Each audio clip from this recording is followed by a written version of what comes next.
I've talked to a few players, and I didn't even think about this, but it's like you sign a lease, then you get cut, but you're still on the hook for that lease. They had 3 rents, and they signed a year contract on all of them. That is a really tough situation as well. So you got to be smart, especially in the beginning years. And I think that's the tricky thing, because I remember having a meeting with a young player, had money tied up in insurance and money in this and that. And they had a good amount of money that they couldn't touch until 5 to 7 years down the line, which is not a bad thing at all. But the reality was, hey, what if you get hurt next year in year 3, and then year 4, your contract year, you don't produce and you never get that big payday? So it's so many different things that guys have to think about, and a lot of it happens fast. The mistakes you make with your money in football, you never can make back, because the time's ticking from when your career is going to be over as soon as you play your first game. What's up, Devin? Good to have you on the show. Man, I appreciate you having me on. It's a long time since we connected back in Arizona, man. That's right. Well, we had such a good time. I love so many of the people I've met at the pro athlete community events. They do a great job. I'm interviewing Chip Pausick right after we're done. So I can't wait to share with him how excited I am. I'm an investor and I'm on the advisory council. I'm just a big believer in everything that you guys are doing, but you and your brother Jason crushed it as hosts. You guys are hysterical. You're fun. I mean, it was we couldn't have had a better host duo at the event. Man, I appreciate it. And it's funny, you grow up with a twin and you spend almost every minute of every day together, same sports, school, all of that stuff. And then, you become adults and he gets drafted to Tennessee. We both have 3 kids. So very rarely do we get to spend time together where it's just us 2, no wives, no kids. So when we're up there and we're emceeing, hosting an event, it reminds us of being 10 years old and learning how to play football and doing whatever it was we were doing. It brings us back into that space, and we love doing it. So we had a lot of fun in Arizona. Well, Devin, you guys, you clearly have the magic. It was a blast. And really, it was just great getting to know you both. Really, really good getting to know you. Of everyone there, I feel like we got some really good time, and just really appreciate how down to earth and humble and kind and just awesome you are, because not everyone in pro athletes, that's a pro athlete or is majored in or been a professional athlete across the board that's done it at a high level like you shows up that way. So I want to just honor you by saying that right out of the gates. I appreciate that, man. And that's what's fun about that event. There's former athletes, there's current athletes, but there's other people who are pro, whatever you want to call it, and whatever field they're at. So when you put everybody together, I think you see people slowly start to go, all right, I can drop a little bit of my ego. I can just come as I am. And That's why we had such great conversation throughout the day, all up until we got on I'm sure we'll talk about on the pickleball court, and I had to drop you as a friend, Well, it's the one thing that I'm between volleyball and pickleball, those are my 2 sports. And, it feels so good for me to at least be able to hang with athletes in something, I joke because I work out at this really cool facility in Austin called Nutrabolt, and they do the pre-combine workout. So all the guys, before they hit the combine, are doing stuff there with Tim Rhodes, and it's awesome seeing everything there. And then a lot of other athletes are there. So you'll have some NBA players that come and play outside of season, and for NFL guys, there's a ton of them that show up off season, and it attracts it's an incredible gym, so it just attracts the highest quality athletes.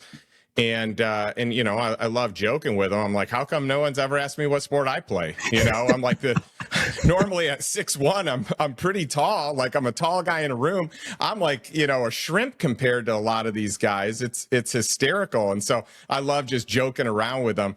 But pickleball is the one sport I can hang with. With the athletes. You didn't just hang. You dominated on the pickleball court for that day. So you should be proud of that. That wasn't a just hang. That was I'm the best out here.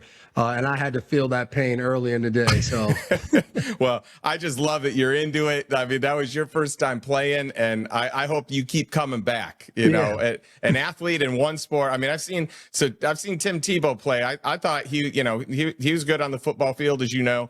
Didn't have as long of a career as you. He's a friend, and I played him on the pickleball court, and that man can move. I mean, there are some football players coming out there that can really play some ball. Yeah, man, I saw him. I saw some clips of Cam Newton playing, and I'm like, some of these dudes, especially like a Cam and Tim Tebow, they move so well, but then they're big human beings, strong, powerful. Some people shouldn't be probably allowed on the pickleball court when you can move and have that kind of size, but both of those guys kind of freak athletes. Even once they got, college, NFL, they still became like the top of the top from an athletic standpoint.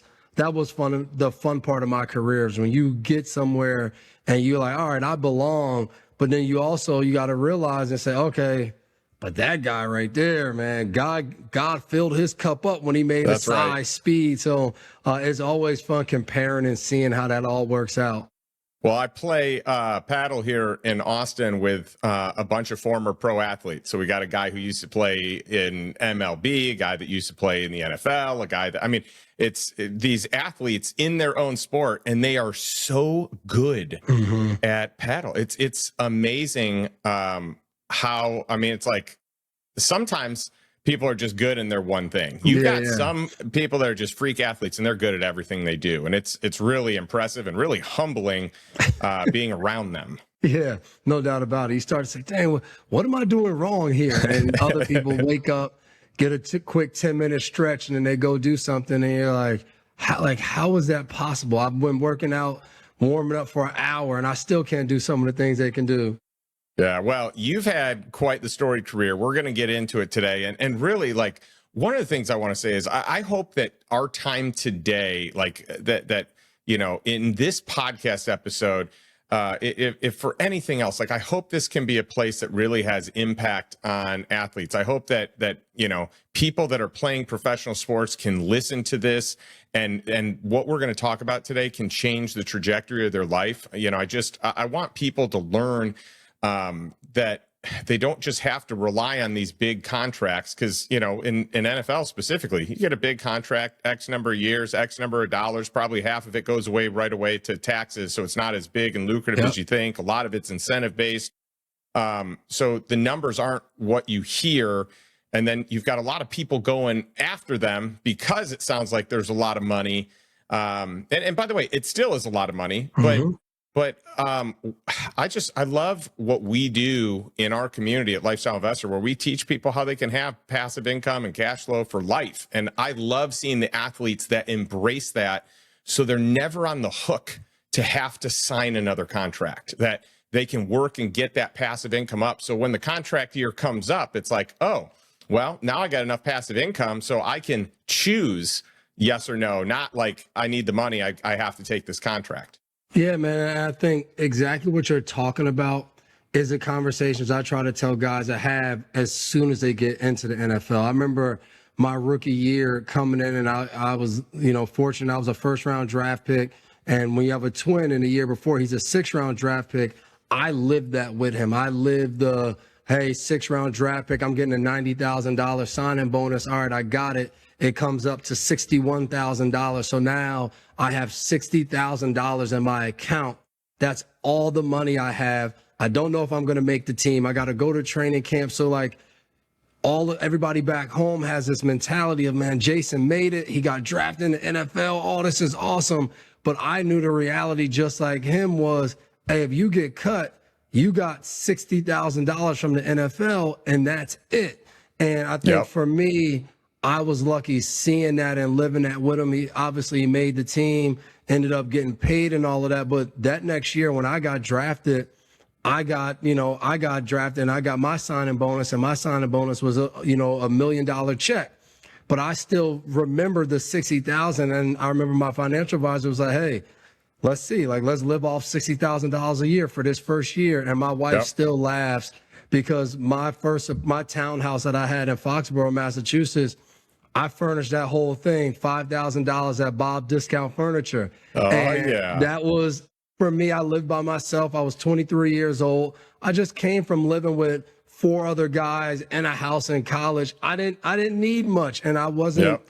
and I still am not. I'm not the guy that needs to have the appearance of I'm a first round draft pick. I'm going to get a interior designer to make this look good, and the only thing I do is watch TV and go to sleep in the house. So I've always tried to keep that mentality of get what you need, get a few things you like, but most importantly, have conversations with people who are smarter than you or more experienced in how to, exactly what you said, how to make your money, make more money, that you're not out here, especially in our job, you can't rely on playing football as long as you possibly can because it's just not, it's not realistic.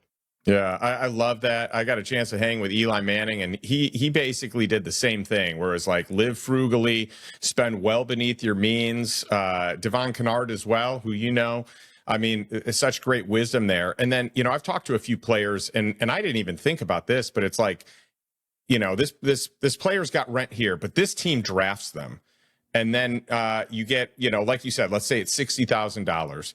And keep in mind, half of that's going to go to taxes, or in some states, right? Or maybe it's 40%, 45%. So let's say that you've got, you sign a lease, and a lot of people sign, a 1-year lease. Then you get cut, but you're still on the hook for that lease. Then you get traded, or maybe you don't get cut, and you just get straight up traded. You got no say in it. Now you're somewhere else, and so I was talking to some players where it's like they had 3 rents.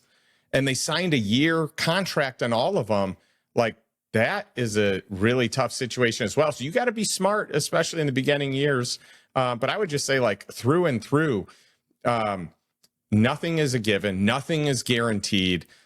Maybe good to just stockpile some money on the side, have some cash to be able to, put into assets that produce income so that you're never reliant on a single stream of income.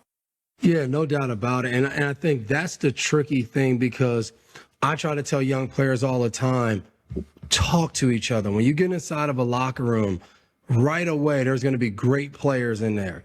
But that's not always the guys you want to get to know, to follow. When you're in there for a week to 2 weeks, even a month, it starts to be very clear, okay, that person has their head on the right way. Okay, coach keeps pointing to this guy, even though he's not a star. I never heard of him till I got there. For instance, me in New England, I got there. I didn't know who Matthew Slater was, but I kept seeing how the coaches reacted to him, how other players kept going up to him. And he was only 2 years older than me, but I was like, this is somebody that I want to be like. And I think that's the key, because then through knowing other players, you start to build a team and people around you outside of football who can help you make the right decisions. Because I look at some guys, you just talked about that. You got rent in multiple places.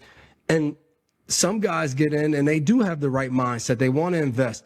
But are you investing in the right things? I remember having a meeting with a young player, had money tied up in insurance and money in this and that. And they had a good amount of money that they couldn't touch until 5 to 7 years down the line, which is not a bad thing at all. But this player was only in his 2nd year, and he was a 3rd round draft pick, which good, like you should have a bright future. But the reality was, hey, what if you get hurt next year in year 3, and then that's, then year 4, your contract year, you don't produce, and you never get that big payday.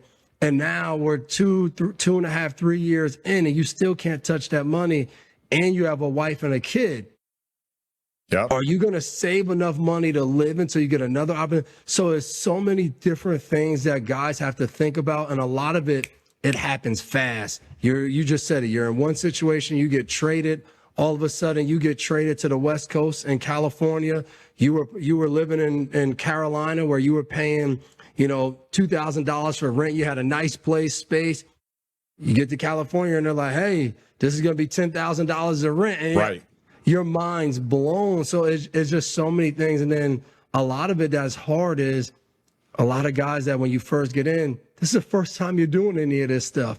And you got good money, you got money coming in, but you don't always have the circle around you, because sometimes in a lot of households and a lot of guys that make it, your family's not used to dealing with this. Yep. So they're trying to help, but they don't have the resources. So I've always thought that's one of the most important things of building and knowing your resources around you. And the best way to do that is communicate with the guys, the veterans in the locker room, see Yep. what they've done, learn from their mistakes, learn from some of the things and advice that they want to give you. Because if you have to navigate everything on your own, you're going to make mistakes. But the mistakes you make with your money in football, you never can make back, because the time's ticking from when your career is going to be over as soon as you play your first game. Yeah, it's like 3.2 years on average in the NFL. And, Yep. and you know, I just, it's so tricky because you're a pro athlete, and this can be any sport, but let's take the NFL because it is the most widely watched sport with the teams that are worth the most.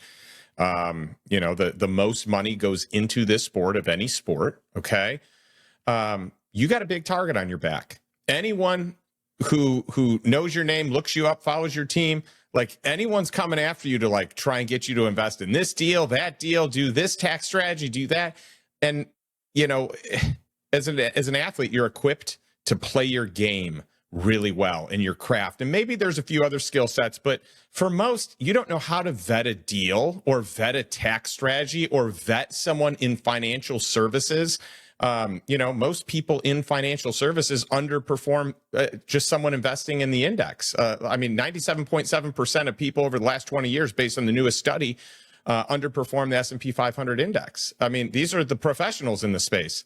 And then you've got, you know, some bad actors that are kind of moving in. I mean, at my very first PAC event that I was at, so pro athlete community event, one of the players said, and I don't want, you know, this is for education purposes, so I don't want to like make anyone feel bad, but this is a good learning opportunity where, you know, he's telling me, oh, I'm about to sign the papers on this deal.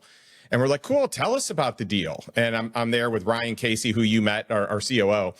And he's like, yeah, you know, here's the split. And it was a horrible split. And the preferred return was super low. And the fees were super high. I mean, this was like as retail as it gets, but it's even worse. It's like worse than a retail deal. And then here's the kicker. We're like, okay, they want you to put in this much money. How much are they putting in? It turns out they're putting nothing in, $0. We would never in a million years invest with a sponsor that put in $0. Like that disqualifies that deal. So we're like, hold on, pump the brakes. I mean, he literally pulled up the agreement. He was going to sign it that day. We're like, pump the brakes. Let's talk through this. We've got some chops here. And you know what we do at Lifestyle Investor, we don't make money in that way. We just want to be advice. You know, we want to teach. For anyone that does any of the deals that we do or the tax rates, like we don't make any carry. We don't make any, like I get the same terms as everyone else. So I just think it's so important that there is unbiased information, but that does not exist in the world of financial services and money management, wealth management. I mean, it's probably double to triple the amount of good people, of bad people compared to good people when it comes to athletes. Like I can vividly remember the amount of stories of people coming up to me. I remember my rookie year, I make it to the Pro Bowl. I'm in Hawaii. I get a call to my hotel phone and I'm on the phone and I'm talking to this person and we're probably 5 minutes in and I'm like, how am I on the phone? This person was like supposedly a pastor of a church. And now like we're 10 minutes in and we're deep in this conversation. But I'm like, I guess this person knows me from somebody. Cause like, how did they get my room number to call? And then, you know, 15 minutes in, I was like, hey man, I gotta go. Like, what is the plan here? And I was like, man, you need to be a part of this, saving churches. We need $100,000. I just hung up the phone because it was like you randomly, but that's what happens for athletes. And then you get the people who are really good at it and they draw up this deck that's super impressive and you get and you get on a Zoom call with them and they start throwing numbers around and then they start throwing different vocabulary around that. If you're not in that world, it sounds good and they're trying to explain it and telling you different things. And I tell guys, I go, the dumbest thing you can do is get on that call and pretend that you understand. That's dumb. And it's okay. Like you're not in that space. You're not an expert in that space. So don't get in there and pretend that you are an expert. You give the call with somebody. I said, get a feel for the person. See if you like the person. And as they keep going over numbers, tell them, hey, I'm not qualified in that decision. I know some other people will help me look at those numbers and figure that out. I just wanted to get to know you and see if we could.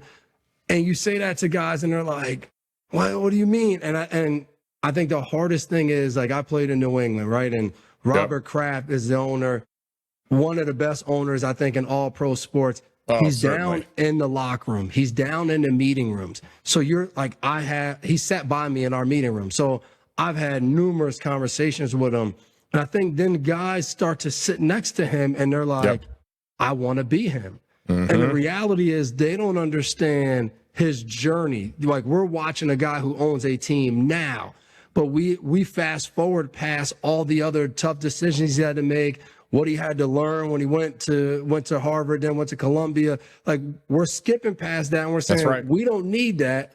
We're just going to get all the way to the end because now we have this capital. And I tell a lot of people, more guys go broke trying to do some of the right things to become a $100 millionaire or a billionaire than the guys that are like spending money on jewelry and cars. Like, yeah, you have that. But like this whole kind of myth that like every player just wastes his money on frivolous things is just not true. It's guys thinking they know what they're doing and they get deep in. And the difference between, pro athletes and somebody else can go get another good job and they can keep working and they can. Pro athletes, like the job that you know how to do the best. I retired when I was 35. I played 13 years. When I retired, they were like, hey, buddy, that's it.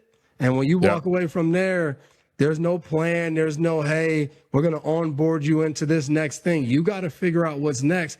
And a lot of times, for every Magic Johnson, which is awesome, how he made even more money. A lot of us, when we walk away, you're walking into entry-level jobs. So you go from making millions of dollars to now you're looking, if you were living like you were making millions year after year, that's $60,000. That was a check. That was a check after a game. So it's a difficult mindset to kind of understand how you have to move forward. Yep.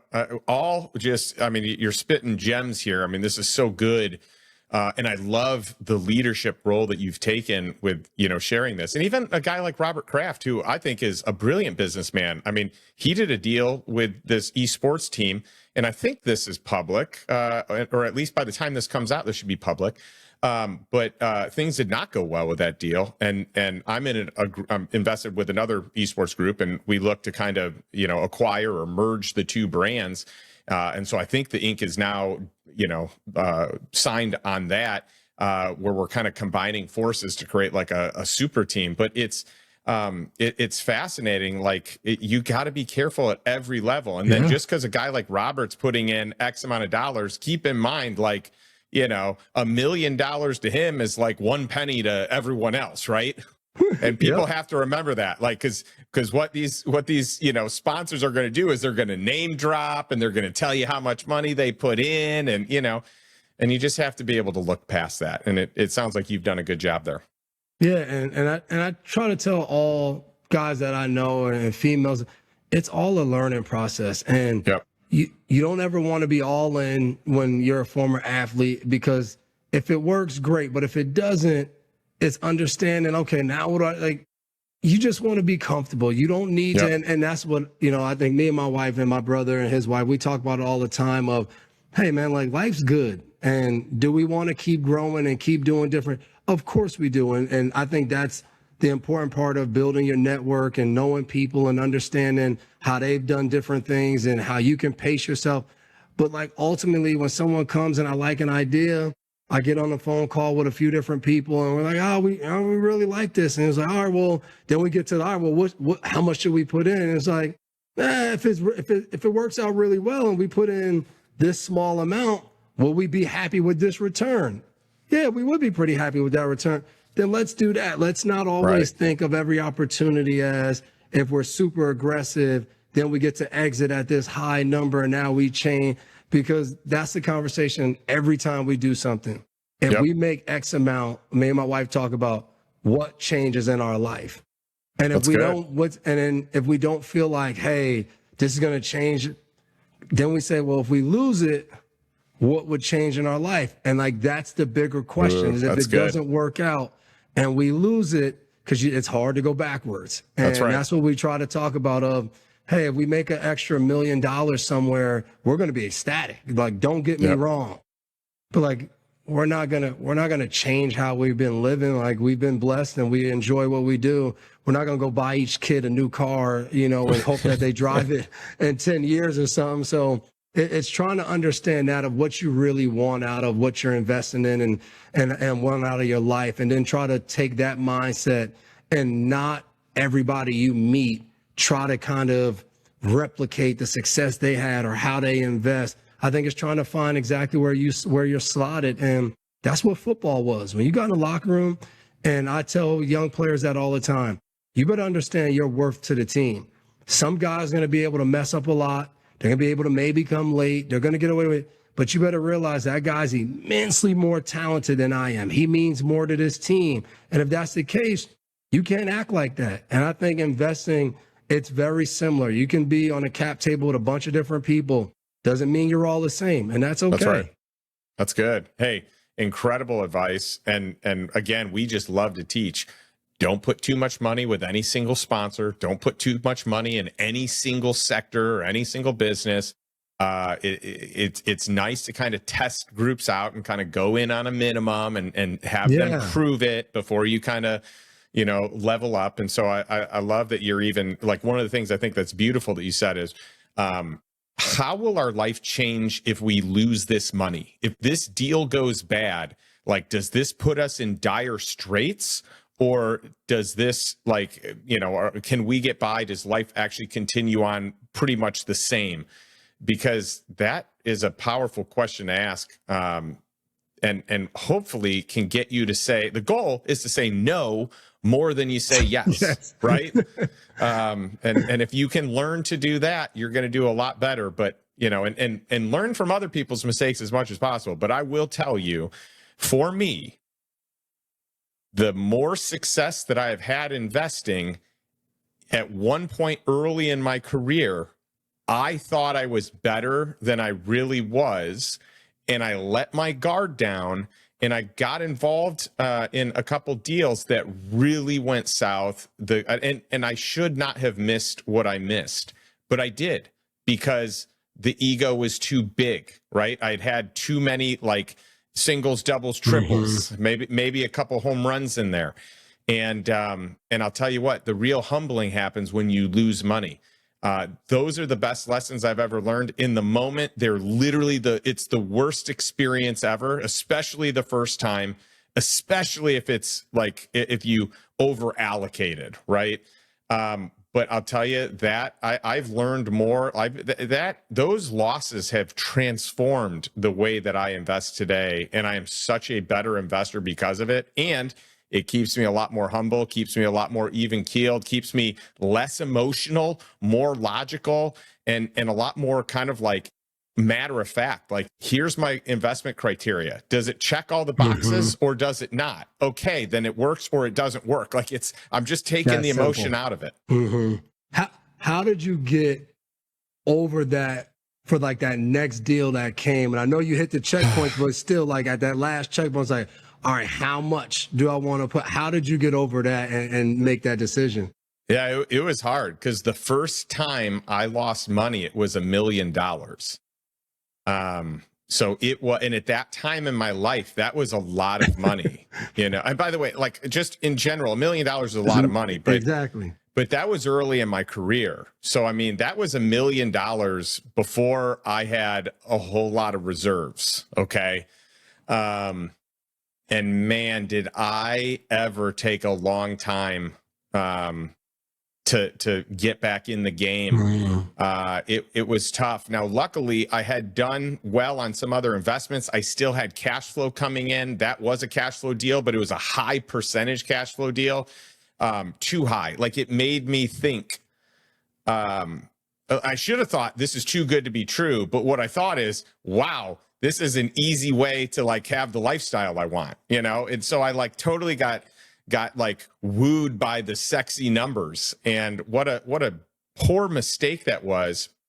And so I built this. I mean, really, after that, I came out with Murphy's Laws for the Lifestyle Investor. So it's like my checklist of everything that I learned from that experience. So part of it was like I had to heal. I had to not blame anyone else. Yes, it was their fault. Yes, they made some poor choices. And it turned out to be a fraudulent deal where I literally went to court. Okay. I was a day one witness in court watching a man get sentenced to, well, I think it was like 17 years in prison. So crazy story. And I had a lot of the info, but before I could make another deal, I had to say, no, this is on me. Like I missed some I had blind spots. I missed some things I should have seen. My attorney even raised some red flags and is like, this doesn't look right. My attorney literally said to me, the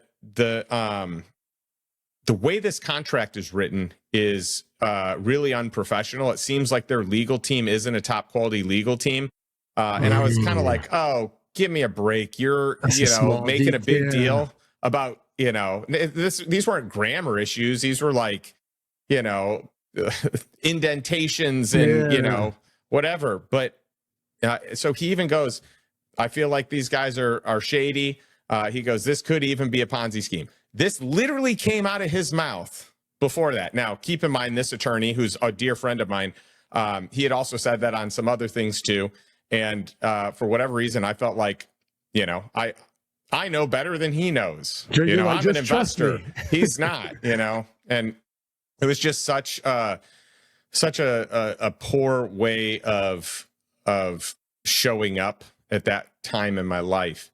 And so you'd think that I would have learned the lesson. So I came up with these, all these laws or rules for the lifestyle investor. And I actually included them in my book.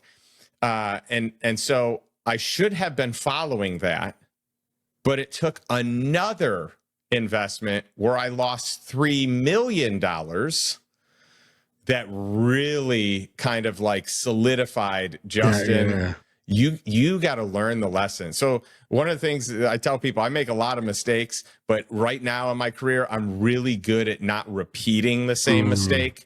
So unfortunately, on that one instance, I repeated the mistake because I didn't use my own checklist, my own criteria, because I got emotional again. But the good that has come from that, Devin, is since that happened, and we're going back a handful of years now. The track record for me personally, and luckily these deals that I'm talking about are not the money I've lost. It's like, kind of before we had things that we're doing in our community. So our community has benefited from the fact that some mistakes. Yes. But for me, I've now had a long track record of having made more conservative bets, having more deals go full cycle, having more deals performing at or above pro forma, because I'm just saying no more.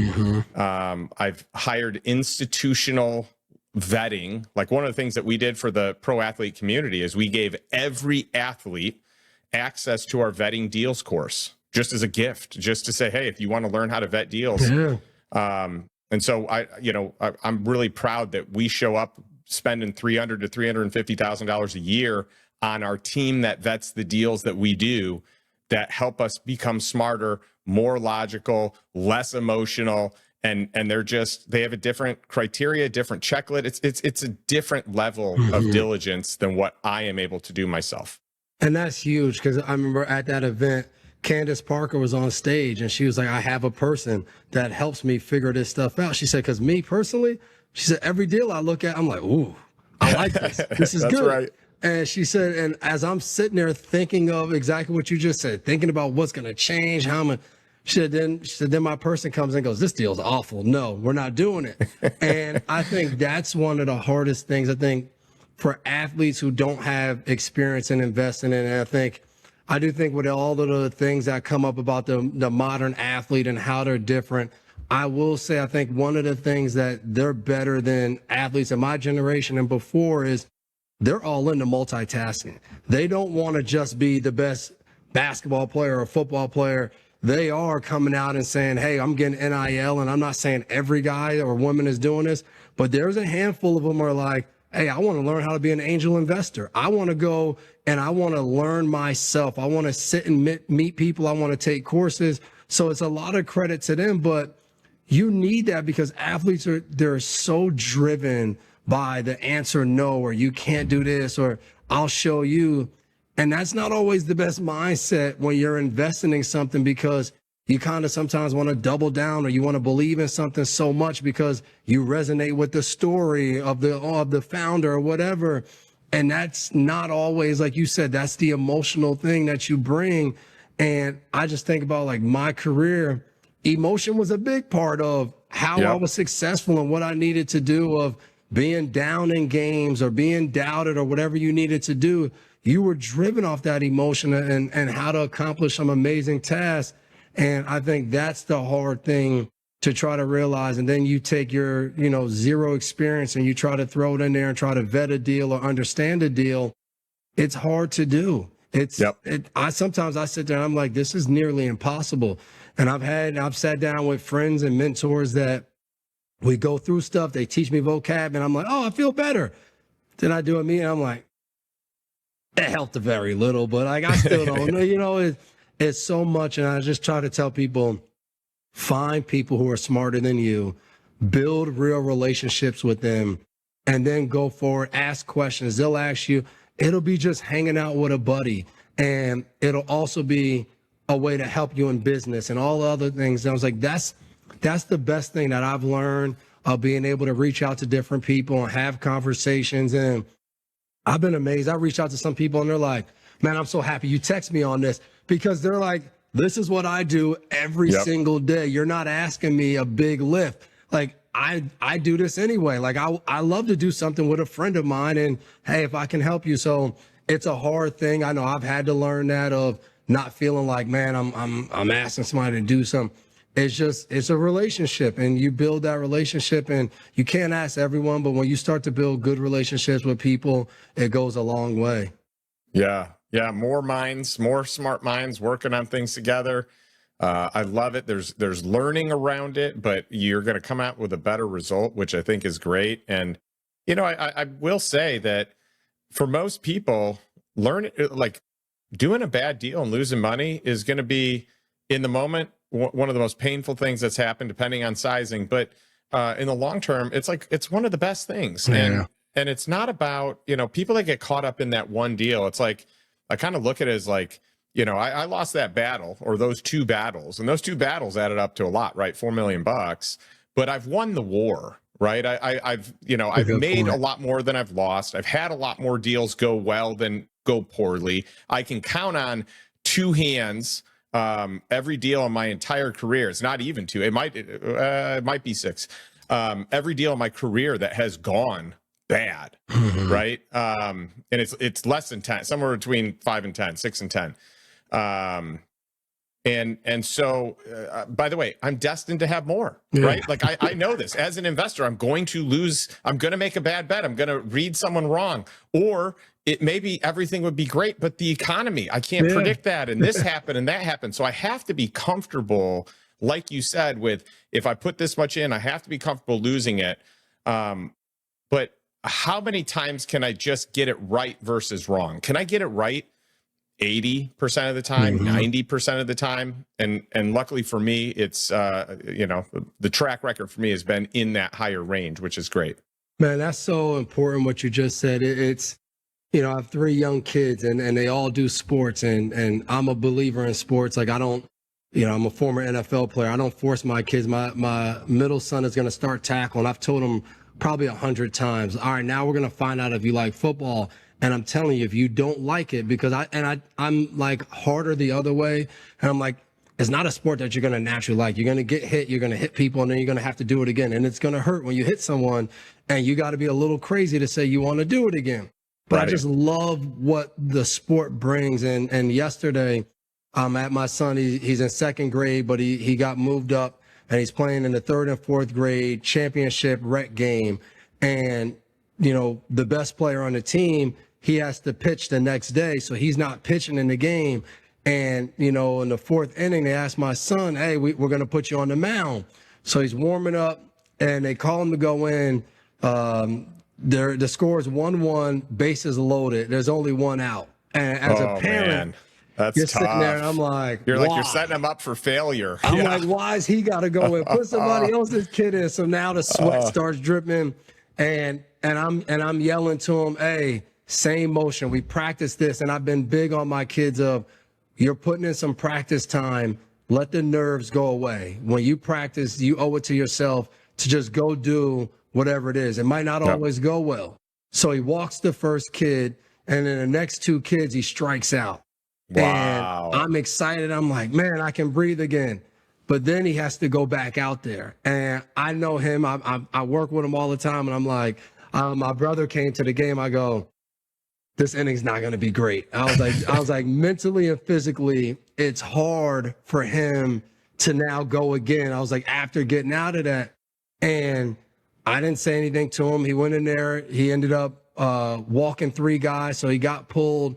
And after the game, I said to him, I said, that's what sports is about. I said, you had an unbelievable moment and a bad time. I said, and then you had to go again. I said, and now you're going to have another game today. We're going to have to play again. And all of that already happened. Some good, bad. You end up losing the game. The guy who came in for you, he didn't perform well. You guys lost. I said, now we got to move on. And we got to go try to win another championship game for your other team. And you got to try to play your best. I was like, that's life. And I try to tell people that's around me in my town, because obviously I'm the former athlete. So everyone thinks like I'm like the crazy guy that my kids got to be pro athletes. And I'm like, no. But like, I love that sports makes my kids competitive. They see somebody else who's trying to do what they're trying to do, and it's either them or you. And sometimes it's them, sometimes it's you. You got to turn it back on time and time again. You got to work with other people, build real friendships. And then most importantly, you learn how to fail. You learn how to lose. And this spring was my son's first time. He lost a playoff basketball game. First time I watched him break down and cry. In the winter, I watched my daughter. She's 9. She broke down. And I'm looking at them and I'm like, I'm smiling a little bit because I'm like, it matters to you. I said, and then I use it against him. I'm like, but if you're going to cry, let's go get some work in. So don't cry when you lose the game and then you don't want to come put in some extra work. And I love that point of it because I think, like you just said, you're an investor and we're talking about youth sports, but that mentality shows up, but you're also an athlete. You love to compete. You love to go out there and play volleyball, play pickleball, play paddle. Like all of that to me is a part of who you become, how you love to be in different arenas and try to be your best and whatever that is. And that's what I've learned from football. That's what I do now, working in TV and doing, NBC sports. It's all about how can I be my best, even though the last time I did this, I wasn't, and that's in my head. How do I get past it and try to do it? And it's challenging, but it's so much fun.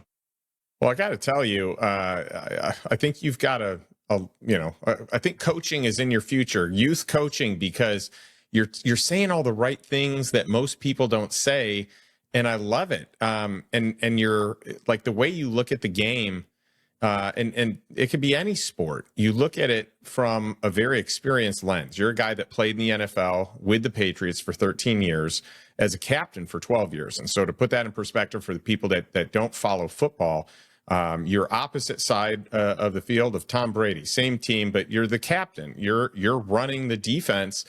And to be kind of like promoted by coaches and players 12 years is really incredible. You went on then to win 3 Super Bowls with the team, which, I mean, most players, like their goal in playing is a Super Bowl, right? So, I mean, you're just spoiled in such a good way. But the way that you're able to articulate like the reps and the emotions and we got to forget about this and move on, or knowing the tendency of hanging on to it or letting the nerves go. It's like, these are the things that these youngsters need to hear, not winning and losing, not like being hard on them in an unreasonable way. but kind of meeting them where they are. Exactly. And teaching them life skills through sports. And that's what it's about. I look at my kids and I'm like, all right, I was a pro athlete, so that gives you a shot. But the chances, I tell my kids all the time, when I was your age, whether it was good or bad, I thought basketball and football was the only possible way I could be successful. I didn't know anything else. I didn't know about venture capital. I didn't know private equity. I didn't think about people owning real estate. I didn't know those people. They weren't in front of me. The people in front of me had 9-to-5s, some good jobs. The other people who were assistants or something somewhere, or a secretary, like that was seen as a good job. They had a salary. So I had very limited knowledge of what was outside from right in front of me. My kids now, like their friends' dads work in finance, or one owns a construction company. They're going to see so many different things that they're pulled. Like, as much as they like doing their sports, they're going to like doing other things. Like, what saved me as a athlete was when I was in 9th grade and entering high school, and everyone started, doing marijuana or drinking. I was scared to death that if I did those things, that I couldn't do my dream. My dream wouldn't be realized, because I heard of Len Bias, who did drugs. And at that time, as a kid, I thought he did drugs one time and then he died. So I was like, he was going to be better than Michael Jordan. My older brother told me, like, I can't. So like that pushed me along the way. And that's my biggest thing. And I tell a lot of parents, I was like, you want to just, whatever your kids enjoy, jump all in. I am not a baseball fan, like, at all. I never played baseball. I don't really watch it. I've had 3 shoulder surgeries. I'm in pain at night because the kids want to get better in baseball and softball. And I want them to know, hey, whatever you're in, I'm in. Hey, you want to go pitch? I'll go squat down there and you throw me pitches. Hey, you want to work on fly balls? I'll throw the ball as high as I can until my arm falls off.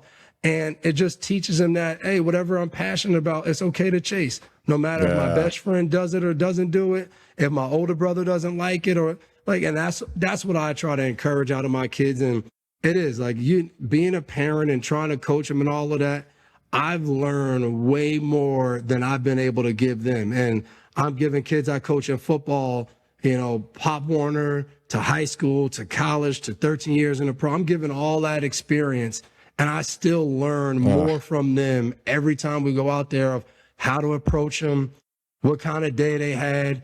Did they have a big breakfast or not? Like, we had a kids that he came in one day and flag, he had a great day. And I was like, what'd you eat today? He's like, I had waffles. So every day at practice in the game, I would be like, hey, Brooks, waffles this morning? If he said no, I'd be like, oh, that's not the Brooks we need. We need waffle.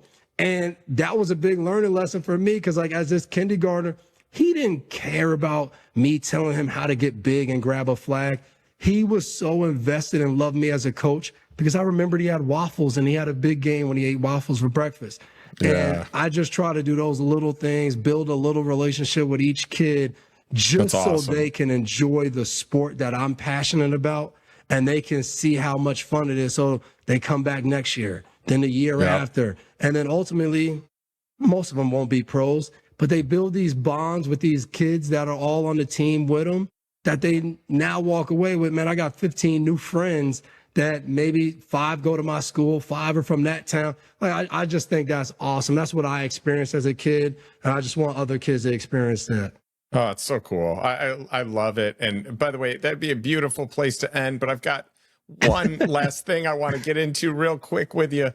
I feel like if I were a pro athlete, which I clearly was not, that the best next job is being an analyst. Like, if you love the sport, like, that's a way that you can stay in it. You can preserve your body. You can use your intellect.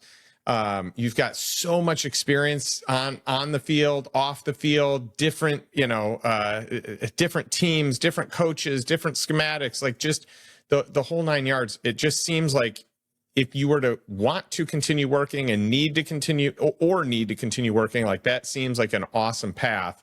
And I almost shot you a text with a video I saw of you on ESPN that I thought was so good, but I was like, I don't want him to have too big of a head when he's on the podcast. But I think you're a brilliant analyst, and I'm just curious, like, has it been as smooth as it appears, your transition from NFL to analyst, and do you love it? Does it allow you to like kind of stay engaged in the sport? Like, do you feel like it's something that you are or can be really passionate about at maybe not the same level as playing, but like maybe as high of a level as you can outside of playing? Yeah, man, it's been fun, but it's been so much better than I imagined. It's scary walking away from the game. Like Yeah. you do something. I started playing when I was 10. I retired when I was 35. Like, it was all I knew. I didn't vacation at certain times. It was just everything. And then you walk away, and I remember Maria Taylor, who's the host of our show on Football Night in America. We're at our first game, preseason game. It's the Jets versus the Browns, the Hall of Fame game. And we're down there in pregame, and I'm walking and I'm looking, and she's like, "How much you want to be out there right now?" And it was the first time it dawned on me. I was like, I don't. Like, the position great. I'm standing in right now of still being down here and getting to talk about getting ready for your first preseason game as a rookie or as a veteran and living that again and doing that, it brought so much joy back to me of just being a football fan. Like, That's great. I don't particularly like when you're playing. I wanted every team in our division to lose. I wanted Buffalo, Miami, the Jets. I wanted them to lose every week. Then you turn into like I just enjoy good football. I enjoy learning who new players are. It's been so much fun, man. I think the only thing that would be close to staying around the game would be coaching. But my wife told me, like, probably year crazy 5, hours. she was like, you will not coach. Yep. No shot you coach. So this is the next best thing. And one of the coolest things about it is interviewing players and doing things with players. My kids know I played. My 4-year-old right now still loves that I played, and he gets excited. He watches old Super Bowls. The other 2 really don't care, but like they all love when I show them a picture with Justin Jefferson or I show them a picture with Josh Allen. Like when I show them that I'm sitting down with these guys, I spent some time because of Caleb, our co-founder at Pro Athlete Community. He's with the Spurs. We spent time with the Spurs in the summer. I showed my kids a picture standing next to Wemby. They were like, "Is that Wembayama? How did you?" So that extra dad part on top of doing all of the analyst work has been amazing, man. I wouldn't trade it for anything. And I think the best thing I can say is I'm having a time of my life. I thought all my good times were going to be in the past, but being a part of the pregame for the Super Bowl this past year in San Francisco, being back at a Super Bowl, being in it, talking about it, being in a locker room. Like, I had this rush when we finished, the Pats, that's my hometown team. Yeah. We had tickets to go to the after party. My wife was like, "Are we going to go?" I was like, they lost, and I'm too happy right now to even be around. I don't want to be around them. Like, I've been in that situation when I lost 2 Super Bowls. I don't want happy people and excited about what they went through and how they were at the game. I wanted to win the game. So, and we didn't go, but like, it was amazing, man. I can't even put into words of like the amount of energy and effort that it takes, but how fulfilling it is. And then just the end, it was smooth that I love it, but it's been challenging of how to get better. And at NBC, we have a lot of producers who are not shy. They've worked with the best. John Madden, great people when doing the Olympics, because NBC does the Olympics for years. So whenever you're doing something, we'll jump on a Zoom. Well, I'll get a call. I'll get a text. "Hey, you could have done this better. Hey, let's try." So when you get that, but then you start fueling back up the athlete in you of, okay, I'm getting coached. I got to prove to the coach that I'm better. And that's the fun part that is challenging, but I've really enjoyed getting coached up and then trying to actually go out there and take that advice and those coaching points and put it to use. Well, I love it. Hey, what a great way to wrap. I mean, that was so fun. And for me, it's just a gift. Like, I love the sport. And like, I love watching. I mean, I watch so much, football. It is like such a fun thing for me, not even as a player. So like when I got to go to the ESPYs last year, and hang out with a bunch of the players. I mean, that was just so cool for me to just, connect as peers and hear stories, hear how people got to where they are. So cool. And you mentioned Wemby. I'm very proud to say I think I introduced Wemby to pickleball. He came to my pickleball club at Urban here in Austin, and he was kind of like, hey, is there any way to play? Like, how do you get in? I was like, well, I was the only one there. I'm like, well, my family's here to play, so we'll just let you in. And I just wanted to treat him like, he was nobody different. And so it was fun watching him play his first, I believe it was his first pickleball he'd ever played. So, by the way, he is a big guy and really big on that court, like wingspan wise. He's getting yeah, incredible. So, hey, Devin, thank you so much for joining us. For people that want to learn more about you or anything that's important to you, is there anywhere that they can go to connect or learn, some of the things that you're inspired by or want to draw attention to? Yeah, just, Devin McCourty at Instagram and Twitter, and then McCourtyTwins.com is where we have all our youth football camps when we do blood drives, do 5Ks. We're very passionate about sickle cell. We're sickle cell advocates. It ran in our family, so we do a lot in that space. So it's been a lot of fun, and that's where, if anybody's interested, you can catch up with all the different things that we do. Love it. Well, thank you for joining. I love ending every episode with a question for our audience. So if you're watching this, if you're listening to this, my question for you is the same each week, but what is one step that you can take today to move towards financial freedom and really just move toward living a life that you desire on your terms? Not a life by default like most, but a life by design. Thanks so much for joining us, and we'll catch you next week.